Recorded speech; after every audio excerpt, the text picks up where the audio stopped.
Aquí estoy, mis panas. Beso de compás. Hagan fila y no se alteren. Vivan los compás Lululú. Este título fue sugerencia y gracias a Santiago Mendieta. No te registres en el proyecto Cerezo. Trabaja desde casa.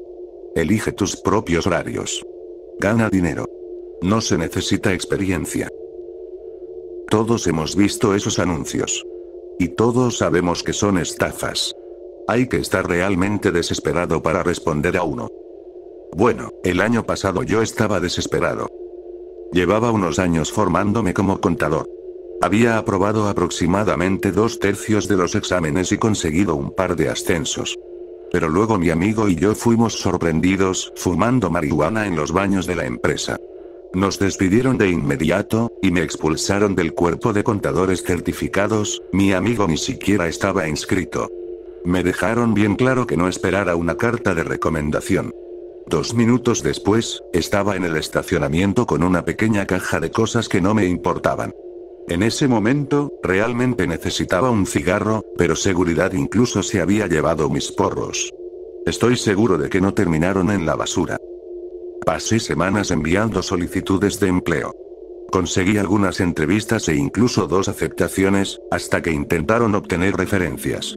Así que un día, cuando ya había enviado mi currículum a 5 o 6 empresas, apareció uno de esos anuncios. Me pregunté, ¿qué es lo peor que podría pasar? Bueno, podrían no pagarme. Eso sería lo peor. En realidad, podrían hacerme mula de drogas o parte de una red de lavado de dinero. Eso sería incluso peor. Pero simplemente no veía otras opciones. Hice clic en el enlace. Llegué a una página web que parecía bastante profesional. Un logo aburrido, un nombre genérico con sonido corporativo, en realidad, se veía como una página cualquiera de las tantas empresas que ya me habían rechazado. Hice clic en el enlace de Estamos contratando. Había una sola oferta de trabajo, algo llamado Proyecto Cerezo. Decían que pagaban 15 libras la hora por revisar vídeos. Todo lo que necesitabas era un navegador web y buen ojo para los detalles. Admito que me preocupé un poco. ¿Qué tipo de vídeos? ¿Iba a ser un revisor de pornografía? ¿Eran vídeos ilegales? Me dije que no importaba. Si no me gustaba, podía parar y reportarlos a la policía si era necesario. Tenía una laptop vieja pero funcional, así que la encendí, la limpié de toda mi información personal, configuré un correo y una cuenta bancaria dedicados, y me registré. Una vez que tenía la cuenta, pude leer los detalles. Mi trabajo consistía en observar una transmisión de video continua de personas y escribir lo que observara. Así de simple. Todavía con algo de recelo, instalé un registrador de teclas para tener un registro propio de lo que escribía, y presioné iniciar. Apareció una ventana negra en el lado izquierdo de la pantalla, y una caja de texto en blanco a la derecha. Tras unos segundos, la ventana negra cambió a la imagen de un hombre sentado en una oficina, frente a una computadora. Empecé a escribir. Los vídeos cambiaban entre diferentes personas. A veces una transmisión duraba un par de minutos, a veces media hora. Aquí hay un ejemplo de mi registro. 1:22 de la tarde. Nuevo sujeto. Hombre negro, cabello corto, camisa blanca, corbata roja. Escribe en una computadora. Mira hacia la izquierda. Dice algo a alguien fuera de cámara. Mira fijamente su pantalla. Escribe un poco más.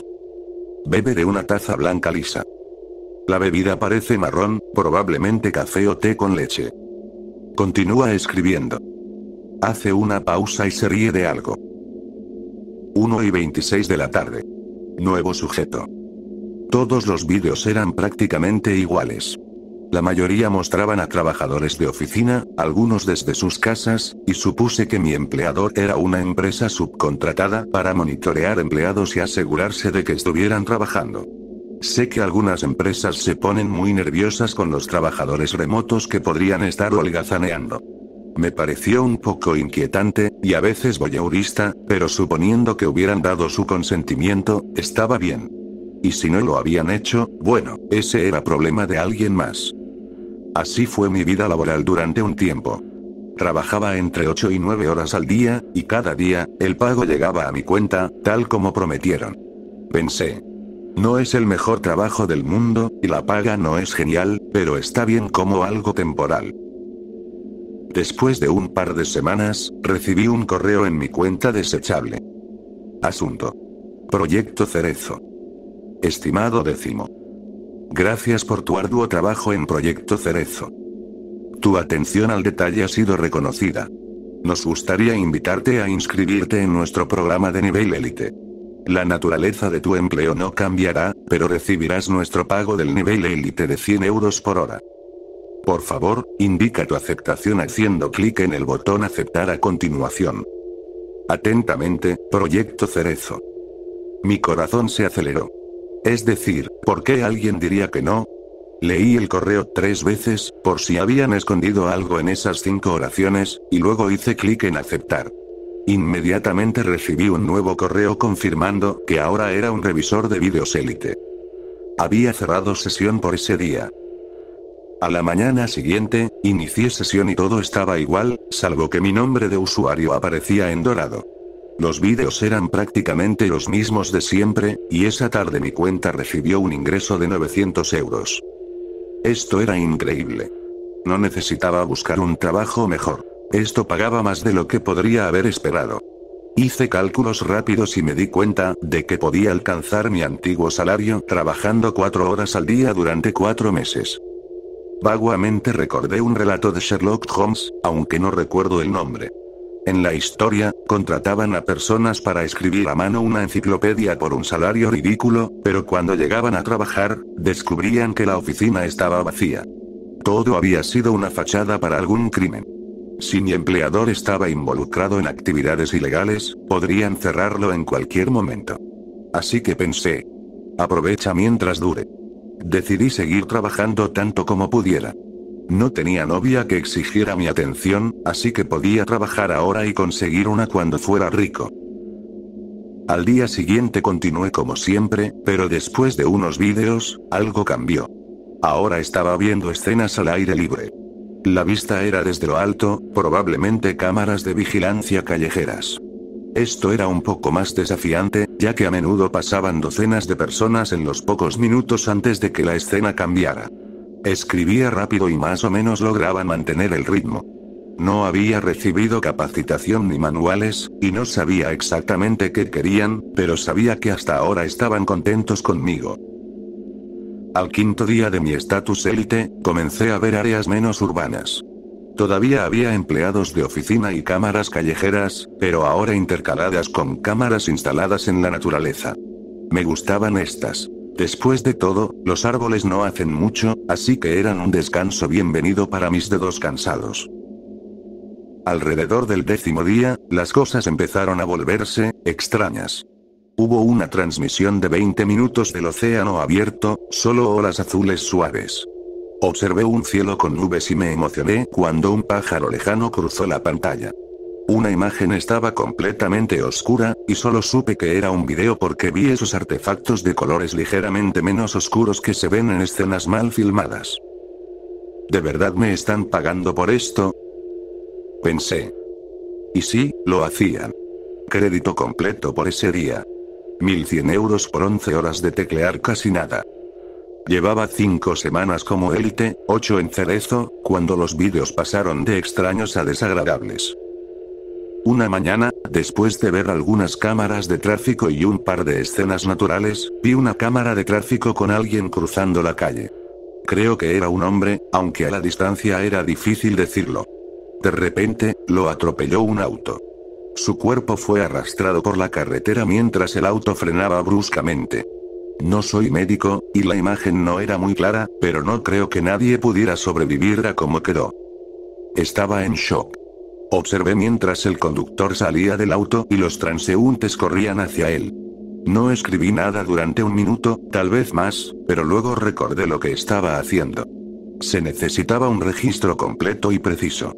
Justo cuando terminé mi informe, vi luces azules parpadeando, y el video terminó. Después vino una escena de naturaleza, seguida de algunos empleados de oficina. Mi corazón gradualmente volvió a la normalidad y, aunque estaba distraído, escribí todo con diligencia. Hasta que el video cambió a una mujer en una bañera.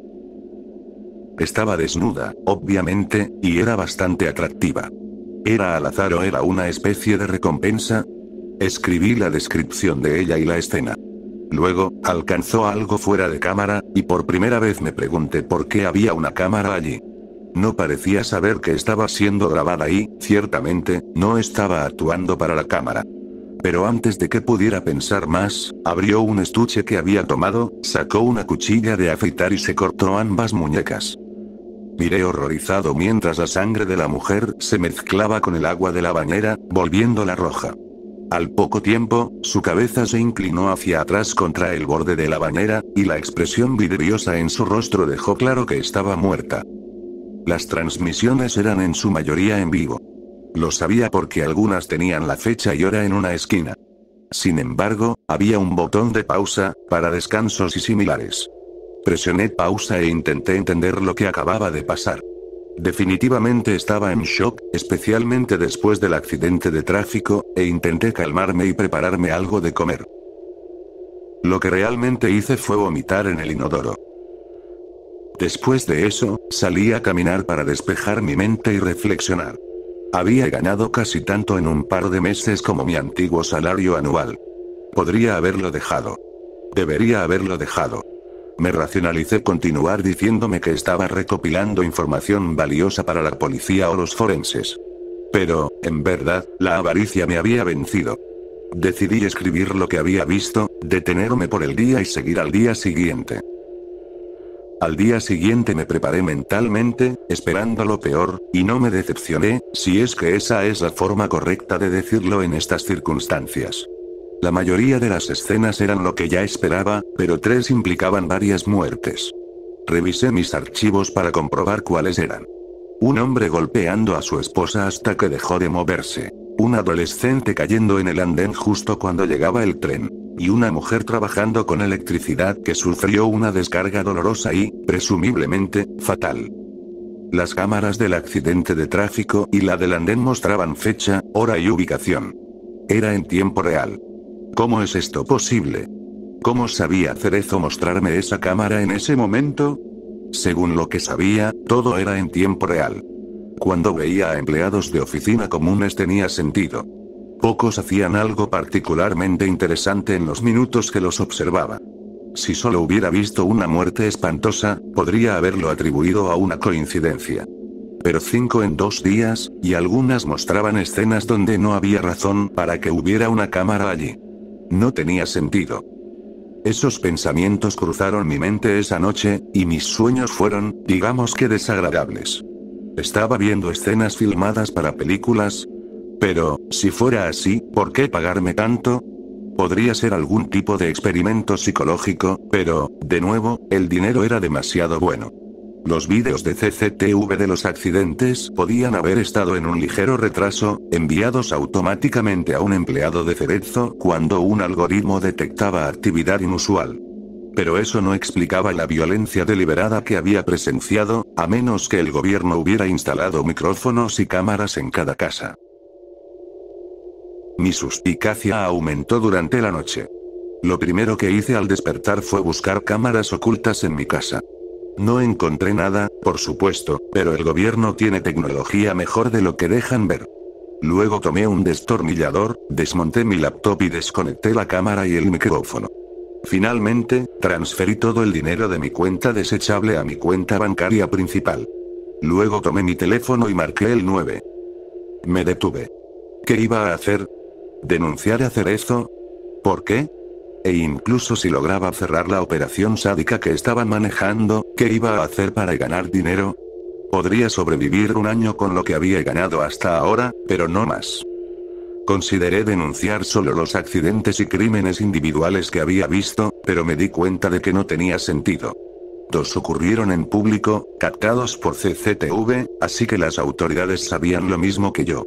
Y ni siquiera sabía en qué país habían ocurrido los otros 3.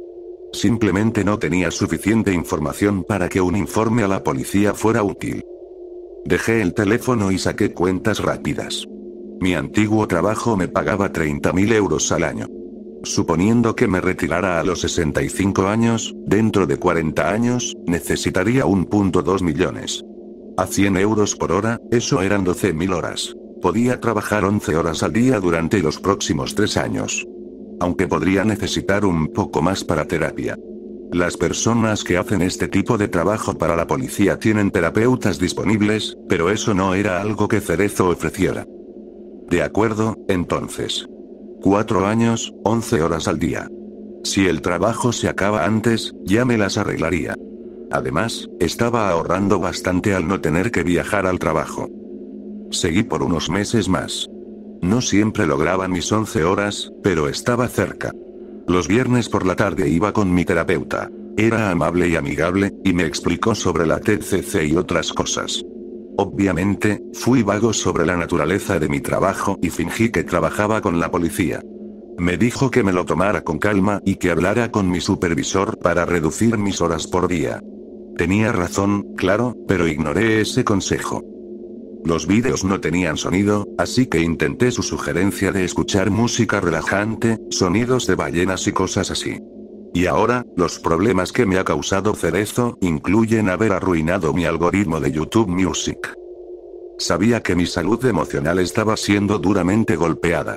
No soy la persona más sociable en las mejores circunstancias, pero ahora odiaba la idea de reunirme con amigos.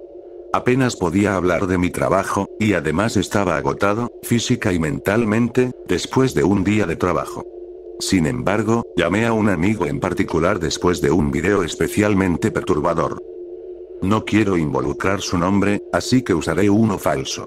Aparte de eso, lo siguiente es el registro exacto que hice el jueves 18 de mayo de 2023. 11:03 de la mañana. Nuevo sujeto.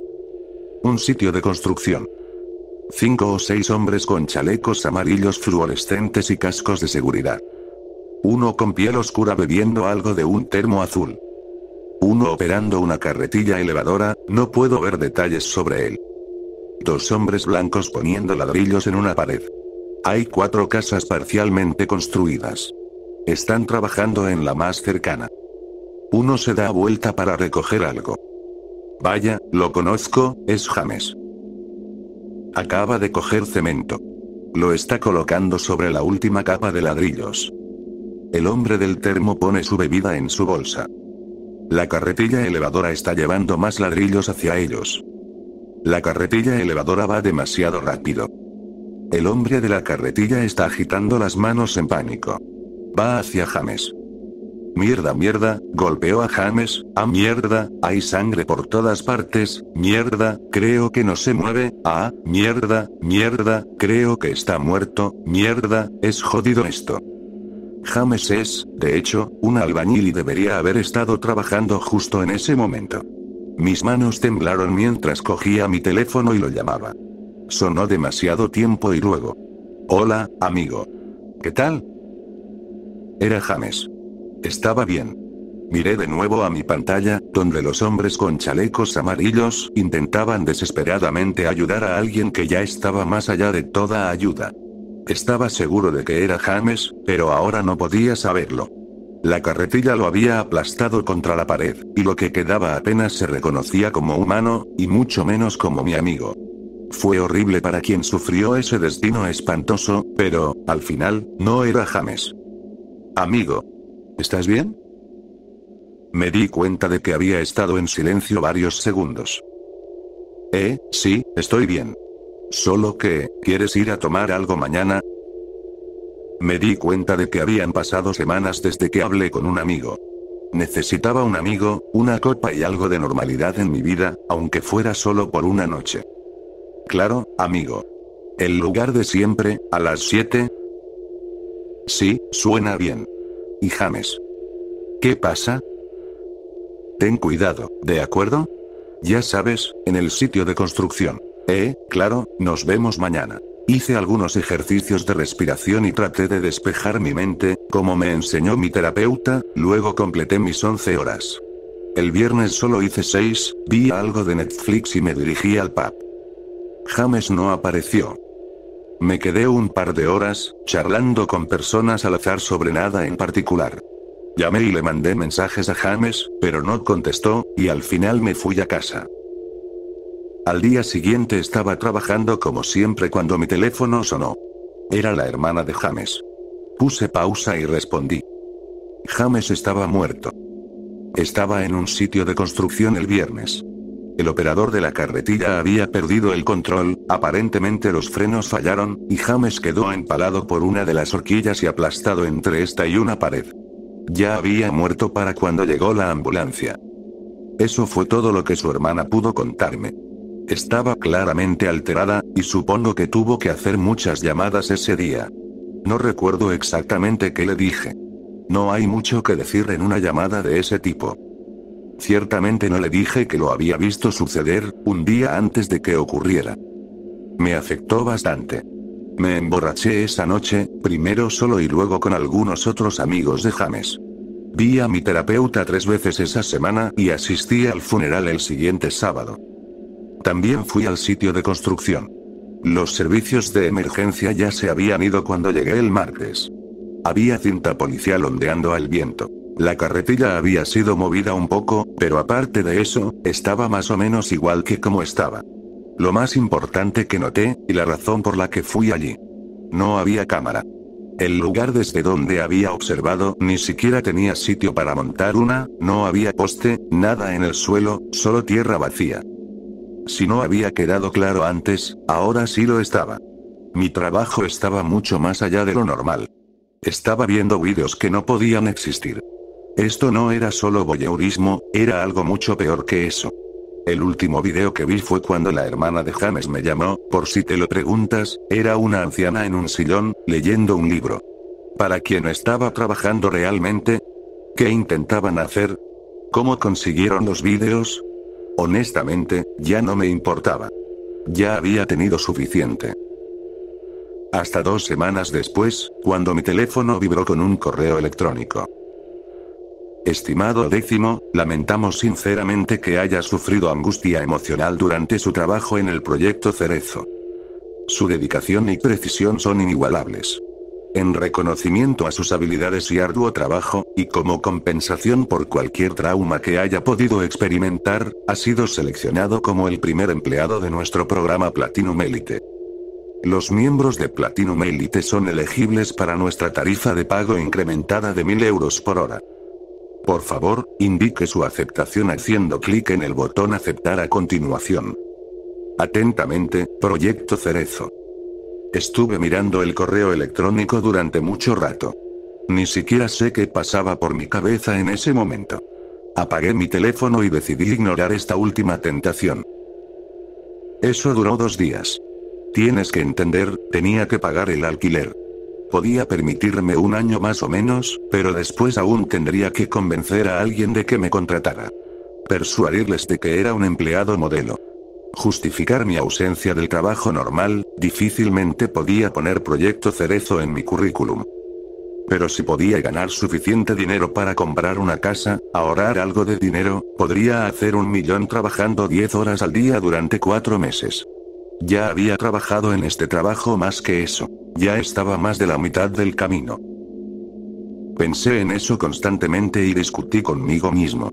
Incluso hice una lista de pros y contras. No sé si tomé una decisión o si fue un impulso, pero 2 días después de que llegara el correo, abrí mi computadora, hice clic en aceptar y empecé a trabajar de nuevo. Los primeros días fueron normales. Calmados, incluso.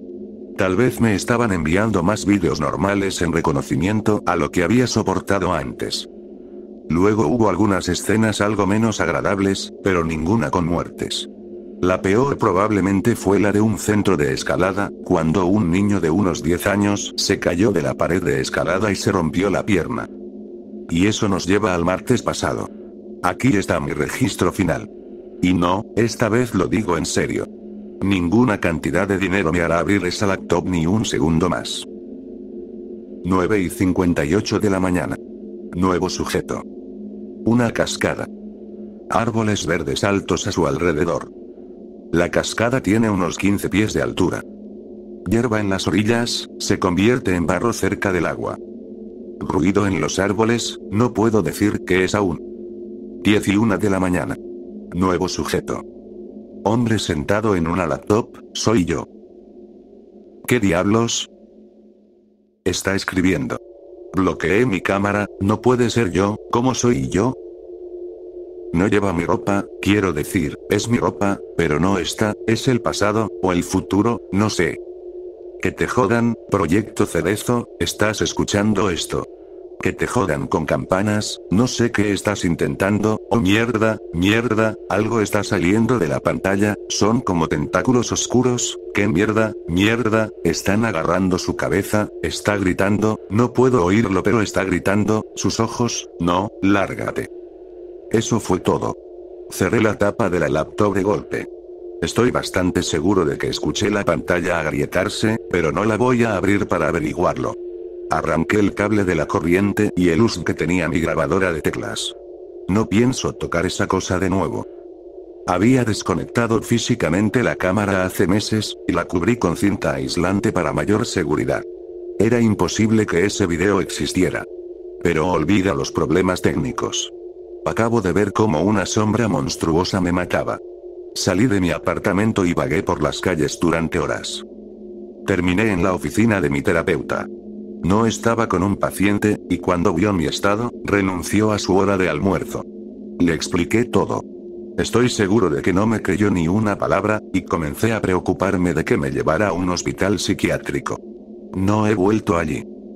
Casi llamé a la policía otra vez, pero no hay nada que puedan hacer. Busqué Proyecto Cerezo en Google, esperando poder denunciar a la empresa, de alguna manera, pero no encontré nada relevante, ni siquiera la página de inicio que vi el año pasado. No sé qué hacer ahora.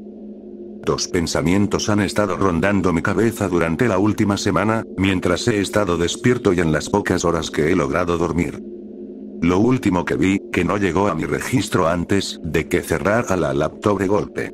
Los tentáculos de sombra se envolvieron alrededor de mi cabeza y apretaron. Vi mi ojo izquierdo explotar, y podría jurar que, a pesar de que nunca había habido sonido, lo escuché.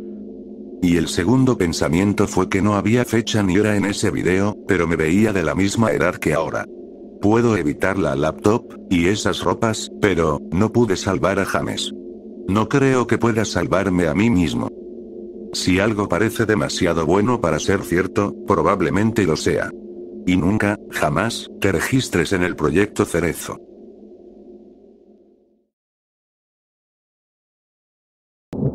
La profecía del hombre sin hogar.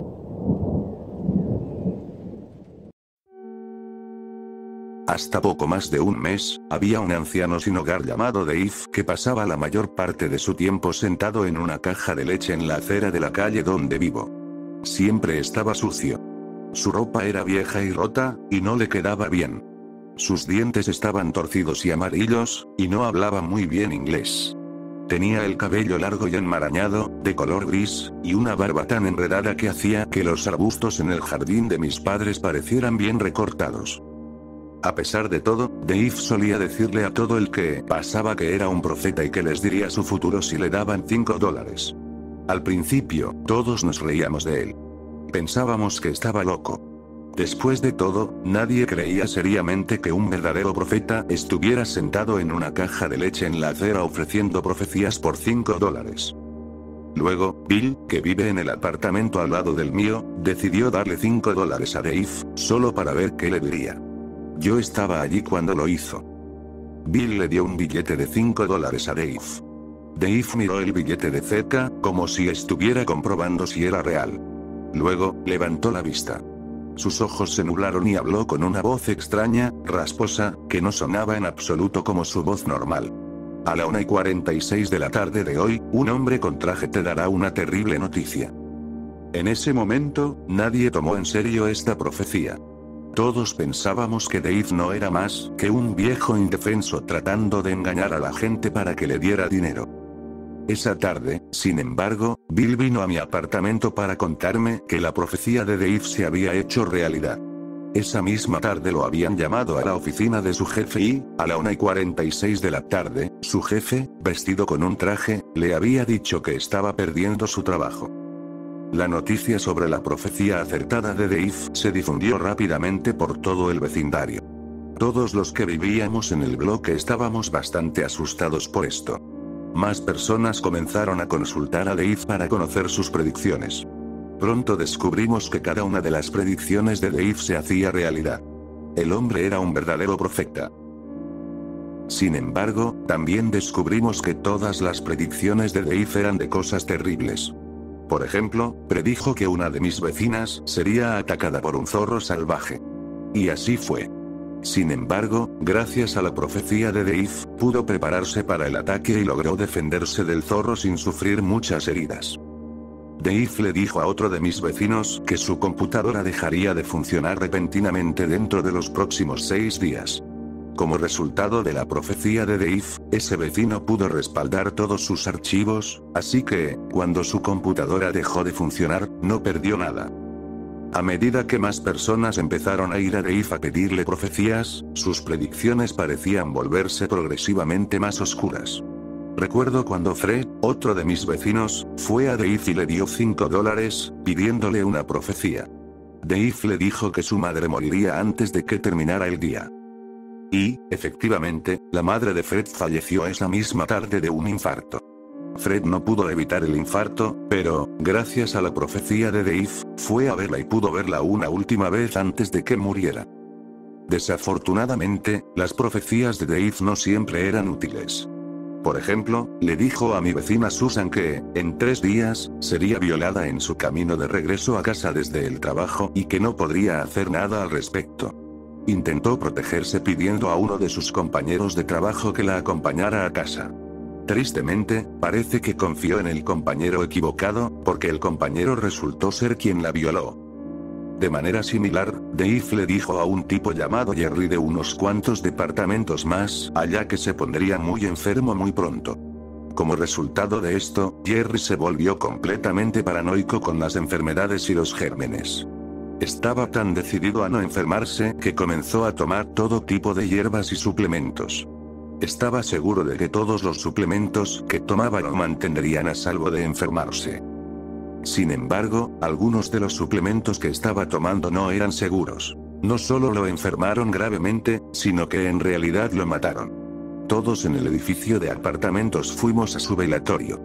No lo conocía muy bien, pero el pobre tipo solo tenía 36 años y tenía una esposa e hijos, así que no pude evitar sentir pena por él y su familia.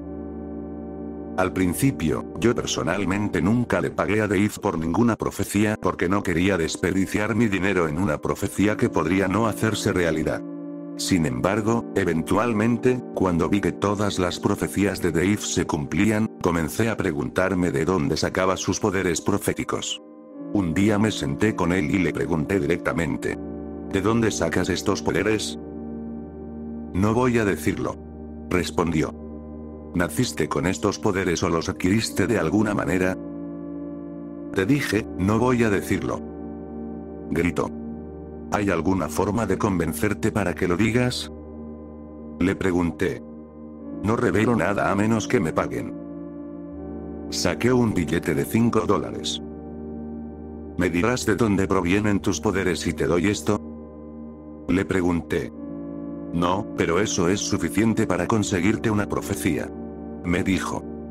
Si te doy $100, ¿me lo dirás? Le pregunté, mostrándole 5 billetes de 20. Eso es suficiente para conseguirte una gran profecía, pero no es suficiente para conseguirte el secreto de mi poder. ¿Qué me dirás si te doy $100? Le pregunté. Te diré cómo vas a morir, respondió Dave. ¿Y si no quiero saber cómo voy a morir? Le pregunté. Dave soltó una risa inquietante. ¿Qué? ¿Qué tiene de gracioso? Le pregunté. Oh, créeme, definitivamente quieres saber cómo vas a morir. ¿Por qué? Le pregunté. ¿Muero de una manera horrible? Dame el dinero y te lo diré todo, me dijo Dave. Le entregué los $100. Sus ojos se nublaron instantáneamente y me habló con esa extraña voz rasposa con la que siempre pronunciaba sus profecías. El 26 de julio de 2020, casi exactamente dentro de 4 meses, un extraño irrumpirá en tu casa mientras estés allí solo y te apuñalará. No hay nada que puedas hacer para evitar esto. Morirás, jadeando en un charco de tu propia sangre. No sabía qué decir ante esto. Soy joven y saludable, así que, naturalmente, la revelación de que moriría en 4 meses me sorprendió completamente. Me quedé allí, sin palabras por un momento, mirando a Dave mientras la niebla se despejaba de sus ojos y su expresión volvía a la normalidad. Finalmente, después de quedarme allí un rato, me levanté y comencé a regresar a mi casa. Estaba demasiado asustado para hacerle más preguntas a Dave sobre lo que iba a suceder conmigo. Al día siguiente, cuando regresé al lugar donde Dave solía sentarse, encontré que ya no estaba. Su caja de leche seguía allí, pero él había desaparecido. Cada día regresaba, pero nunca volvió. Eventualmente, después de unas semanas, alguien se llevó la caja de leche, dejando sin rastro que Dave hubiera estado allí alguna vez. Ya ha pasado más de un mes desde que Dave me dijo que iba a morir. Eso significa que solo me quedan 3 meses de vida. Estoy tan asustado. No quiero morir. No estoy preparado. Cada noche tengo esta pesadilla en la que estoy en casa, es de noche y escucho la voz rasposa y profética de Dave diciéndome cómo voy a morir, siempre con las mismas palabras exactas que usó. Luego, siempre miro a algún lugar y veo una figura sombría sosteniendo un cuchillo, lista para matarme. La figura siempre está en un lugar diferente cada noche, pero el resto del sueño siempre es el mismo. Siempre despierto, cubierto de sudor, con el corazón latiendo rápidamente en mi pecho. Tristemente, no hay nada que pueda hacer para evitar mi destino. Nadie ha escapado nunca de una de las profecías de Dave.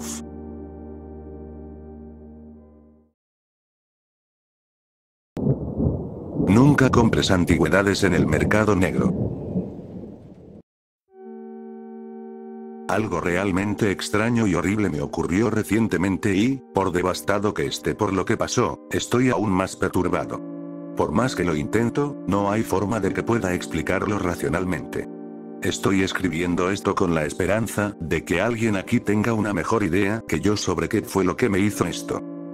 No quiero decir mi verdadero nombre porque estoy a punto de confesar cosas que son seriamente ilegales, pero, para los fines de esta publicación, digamos que me llamo Ryan. Hasta hace unas semanas, era bastante rico. No llegaba a ser tan rico como, por ejemplo, Jeff Bezos, pero me encontraba bastante acomodado. Mi mayor pasatiempo era coleccionar antigüedades. Ahora bien, dado que era relativamente rico, podía permitirme algunas de las antigüedades más raras, aquellas que tienen un precio más elevado que un viejo escritorio destartalado del centro comercial de antigüedades de la ciudad. Por ejemplo, tenía algunas pequeñas obras de estatuaría griega y romana antiguas en mi colección, un sarcófago egipcio, y una gran cantidad de piezas de cerámica antigua. Sin embargo, el orgullo y la joya de mi colección siempre fueron los artefactos de la antigua Mesopotamia. Las tablillas cuneiformes, los relieves asirios, los sellos cilíndricos neobabilónicos, y similares. Esos artefactos eran simplemente magníficos.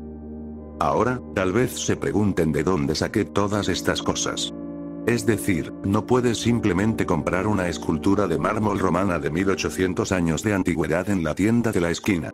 Aquí es donde debo confesar algo. No compré exactamente estos artefactos a través de los canales legales adecuados. De hecho, podría decirse que hice todo lo contrario. Compré todas mis antigüedades en el mercado negro. Muchas de las antigüedades a la venta en el mercado negro son falsificaciones modernas y los expertos pueden identificarlas fácilmente como tales, así que, naturalmente, hice que un amigo mío, que es un experto en identificar artefactos falsificados, autenticara todas las piezas antes de comprarlas. Solo adquiría un artefacto si mi amigo me aseguraba que parecía auténtico. Incluso hoy, no sé de dónde provienen la mayoría de esos artefactos y, francamente, nunca me preocupó mucho. No me importaba si habían sido robados o no, simplemente me encantaba tenerlos en mi colección. Ahora, antes de que todos me juzguen por comprar artefactos ilegales en el mercado negro, permítanme decir que estoy lejos de ser el único coleccionista rico que ha adquirido antigüedades robadas de esta manera. El mercado de antigüedades ilegales es enorme y hay cientos de miles de personas involucradas en él. Por ejemplo, la familia Green, propietaria de la cadena de manualidades Hobby Lobby, es conocida por su largo historial de compra de artefactos robados en el mercado negro. En 2018, el gobierno de los Estados Unidos los obligó a devolver 5.500 artefactos robados a Irak y a pagar una multa de $3 millones. Pero créanme cuando les digo que no son los únicos. Cada año, más y más artefactos antiguos son saqueados y vendidos en el mercado negro. Es un hecho ampliamente conocido que, durante la guerra civil siria, ISIS y otros grupos vendieron cientos de artefactos mesopotámicos antiguos saqueados de museos y sitios arqueológicos en todo Irak y Siria en el mercado negro. Siempre he sospechado que muchos de los artefactos mesopotámicos en mi colección probablemente llegaron al mercado negro después de ser saqueados por ISIS. No apoyo a ISIS y nunca lo he hecho, pero realmente amaba esos increíbles artefactos mesopotámicos, así que estaba dispuesto a hacer la vista gorda y no preguntarle a las personas a quienes les compraba de dónde los habían conseguido. Además, pensé que no era como si los estuviera comprando directamente a ISIS. Esto me lleva de vuelta a la razón por la que estoy escribiendo esto. El verano pasado, me reuní con un viejo conocido iraquí, a quien llamaré Muhammad, y me ofreció un fabuloso jarrón de 3000 años de antigüedad que había adquirido. No me dijo cómo lo había conseguido, pero sí me dijo que el jarrón había sido desenterrado en un sitio en la gobernación de Babil, en el centro de Irak. Me dejó examinar el jarrón. Debo decir que era el jarrón más asombroso que había visto en mi vida. Tenía casi 2 pies de alto, estaba hecho de terracota y se encontraba en un estado sorprendentemente bueno considerando su inmensa antigüedad. De alguna manera, no tenía ni una sola grieta ni agujero. El exterior del jarrón estaba pintado con elaborados diseños en 3 registros. El registro superior mostraba personas celebrando y bailando, como si hubieran ganado una victoria. El registro central mostraba guerreros luchando contra ejércitos de demonios. El registro más bajo mostraba personas muriendo de peste. Supuse que los registros estaban destinados a representar algún tipo de secuencia mitológica, pero no sé lo suficiente sobre mitología babilónica como para decir cuál era. El jarrón era absolutamente espectacular, diferente a cualquier otra obra de cerámica mesopotámica que hubiera visto. Estoy seguro de que todos los arqueólogos del planeta habrían querido ponerle las manos encima, pero yo lo quería para mi colección personal. Había solo una cosa extraña sobre el jarrón. Aunque tenía una tapa, estaba completamente sellada con algún tipo de pegamento para que no pudiera abrirse. ¿Qué hay dentro?, pregunté. No tengo idea, respondió Muhammad. Estaba sellado cuando lo encontraron. Nadie ha querido abrirlo porque no queríamos dañarlo accidentalmente y disminuir su valor en el mercado. Si lo compras, puedes abrirlo y ver qué hay dentro. Hice que mi amigo, el experto en antigüedades, examinara el jarrón. Me dijo que probablemente era auténtico y que, basándose en su apariencia, creía que probablemente databa del período paleobabilónico, que duró aproximadamente del 1830 al 1531 a.C. Habiendo escuchado esta evaluación del experto, compré el jarrón sin dudarlo más. El jarrón era realmente algo especial, una obra exquisita. Honestamente, lo habría comprado incluso si mi amigo, el experto en antigüedades, hubiera dicho que era una falsificación, simplemente porque se veía increíble. Amaba tanto ese magnífico jarrón que lo coloqué en el centro de mi sala de exhibición, convirtiéndolo en la pieza central de toda mi colección. No noté nada extraño en el jarrón hasta aproximadamente octubre del año pasado, cuando descubrí que, de alguna manera, había desarrollado una fisura extremadamente pequeña. De esa grieta empezó a brotar una extraña sustancia negra, una especie de sustancia pegajosa que no dejaba de supurar. No tenía idea de cómo había aparecido la fisura. Supuse que, tal vez, lo había manejado mal durante el transporte y lo había dañado accidentalmente. La sustancia negra era aún más difícil de explicar. Al principio pensé que podría ser algún tipo de pegamento, como el que se usó para sellar la tapa del jarrón, o tal vez algún tipo de moho. Sin embargo, con el tiempo, la fisura parecía hacerse más grande y la cantidad de sustancia negra que brotaba aumentaba. Empecé a pensar que no era ni pegamento ni moho, aunque no sabía exactamente qué era. Me preocupaba que pudiera dañar el jarrón, así que decidí investigar. Llamé a Muhammad para preguntarle si el jarrón había secretado algún tipo de sustancia negra mientras estaba en su posesión. No, respondió. Cuando lo obtuve, el jarrón estaba perfectamente sellado, sin grietas, y no supuraba ni secretaba nada. Además, antes de que lo preguntes. No puedes pedirme un reembolso. Cualquier daño que le hayas hecho no es mi problema. Dicho esto, colgó. Gruñí frustrado. Estaba claro que Muhammad no sabía nada sobre la sustancia negra y no le importaba en absoluto. Mostré algo de esa sustancia negra a mi amigo, el experto en antigüedades. Me dijo que nunca había visto nada parecido y que estaba tan perdido como yo respecto a lo que podía ser. Después de eso, llevé una muestra a otro amigo mío, un experto en microbiología y mohos, a quien llamaré Dr. Fetsir. Este quedó completamente fascinado por la extraña sustancia negra y realizó todo tipo de pruebas. Me dijo que era algún tipo de material orgánico, pero que era completamente diferente a cualquier cosa que hubiera visto antes. Es algo verdaderamente extraordinario, dijo emocionado. Esta sustancia tiene propiedades que parecen desafiar las leyes de la física y la química tal como las conocemos. ¿Dices que encontraste esto supurando de una fisura en un jarrón mesopotámico sellado? Sí, respondí. Deberías abrir el jarrón y averiguar qué hay dentro, me aconsejó el Dr. Fetsir. Esto podría revolucionar por completo nuestra comprensión de la vida. Hice lo mejor que pude para aparentar interés, aunque, para ser honesto, no me importaba en absoluto revolucionar nuestra comprensión de la vida ni nada de eso. Solo me preocupaba que esa sustancia negra no dañara el magnífico jarrón por el que había pagado tanto dinero. A pesar de no tener interés alguno en la ciencia o la microbiología, decidí seguir el consejo del Dr. Fetsir y abrir el jarrón.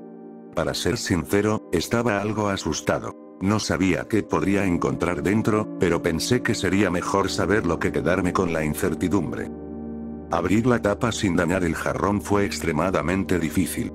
Quien sea que la hubiera sellado había hecho un trabajo increíble. Me quedó claro rápidamente que, por alguna razón, esa persona no quería que nadie quitara esa tapa jamás. Aún así, logré ir despegando poco a poco el pegamento. Me llevó horas de trabajo meticuloso, pero al final conseguí retirar casi todo. Sin embargo, aún quedaba algo de pegamento debajo de la tapa que no podía quitar, así que me vi obligado a usar varias herramientas para intentar hacer palanca.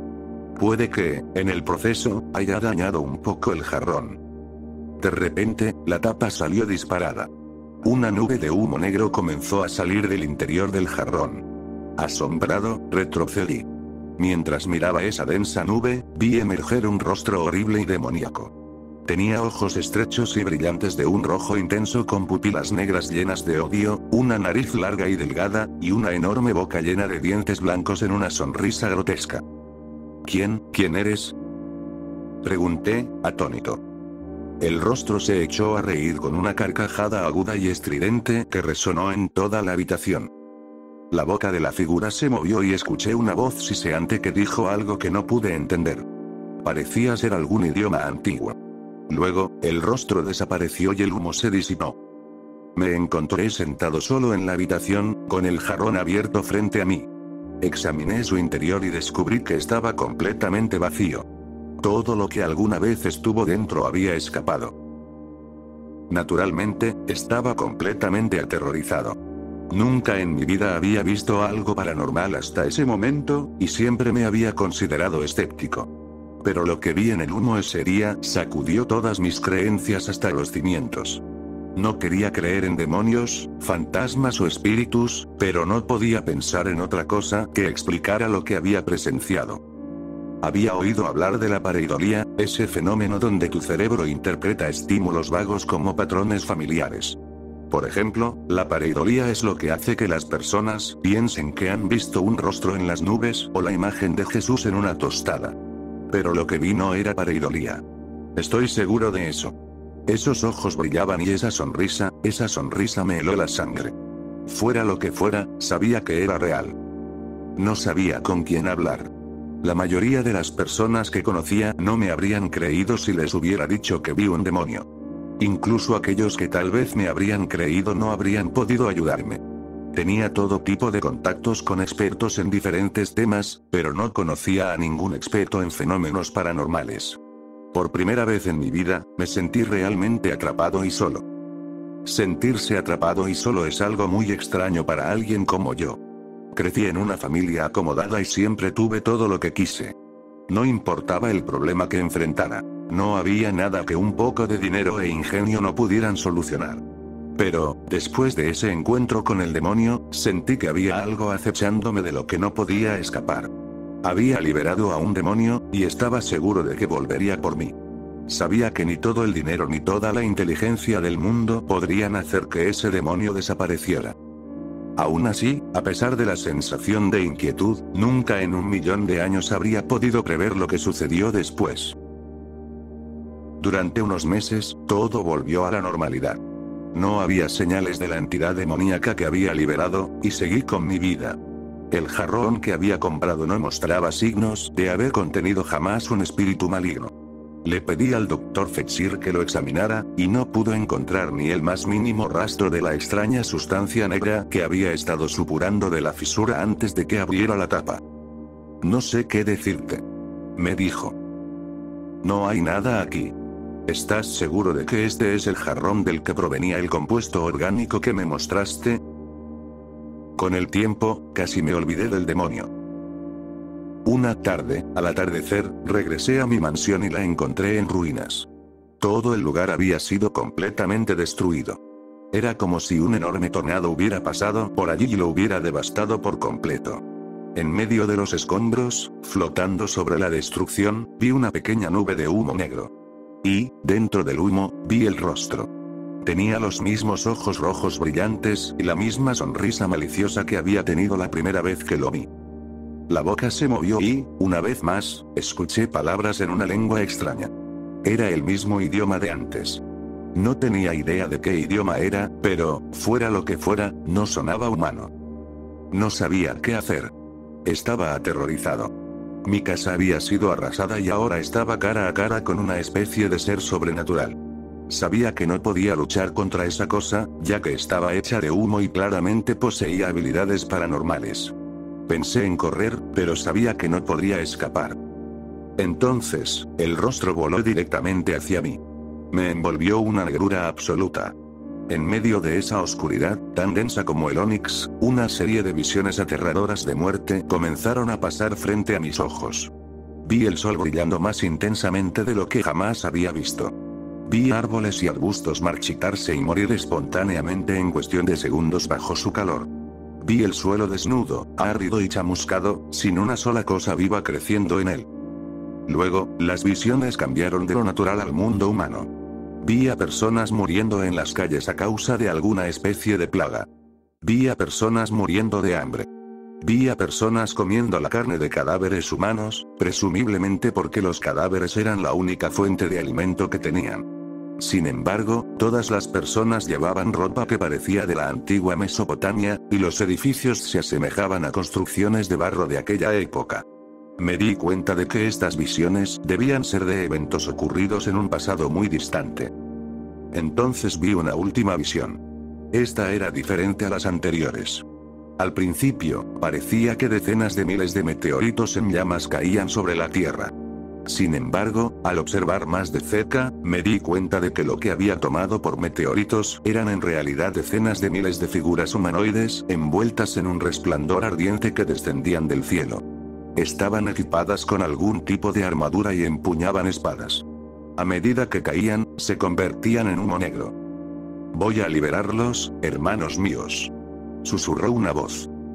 Entonces, las visiones terminaron. La oscuridad desapareció. Miré a mi alrededor y vi que tanto el humo como el rostro habían desaparecido. Mi casa seguía completamente destruida, pero al menos yo parecía estar ileso. Me puse a trabajar para ver qué podía rescatar de los escombros de mi mansión. Descubrí que casi nada había sobrevivido. Toda mi colección de artefactos antiguos había quedado completamente destruida. Prácticamente todas mis demás pertenencias personales que estaban en mi hogar estaban rotas hasta el punto de ser irreparables. Más tarde, me enteré de que, de alguna manera inexplicable, mi cuenta bancaria había quedado en $0. No había ni un solo registro en el banco que indicara que alguna vez hubiera tenido dinero allí. Aún no sé qué era esa cosa. No sé de dónde vino. No sé por qué tenía esa sonrisa espeluznante. No sé qué quiere. No sé qué significan las cosas que vi en mi visión. Tampoco sé qué quiso decir cuando afirmó que iba a liberar a sus hermanos. Honestamente, espero nunca descubrir las respuestas a ninguna de estas preguntas, porque, en realidad, lo único que deseo más que nada en el mundo es no volver a ver a ese espíritu maligno. Tengo la sospecha de que la única forma de obtener esas respuestas sería encontrándome con él de nuevo, y eso es lo último que quiero. Lo único que sé es que esa cosa, esa entidad demoníaca, está allá afuera, en el mundo real, causando estragos en las vidas de personas reales. Y todo es culpa mía. Es culpa mía porque fui un rico idiota con aires de grandeza que se metió en cosas que no debía. Me involucré en el tipo de negocios equivocado y pagué el precio. Todo esto pasó porque compré un estúpido jarrón en el mercado negro.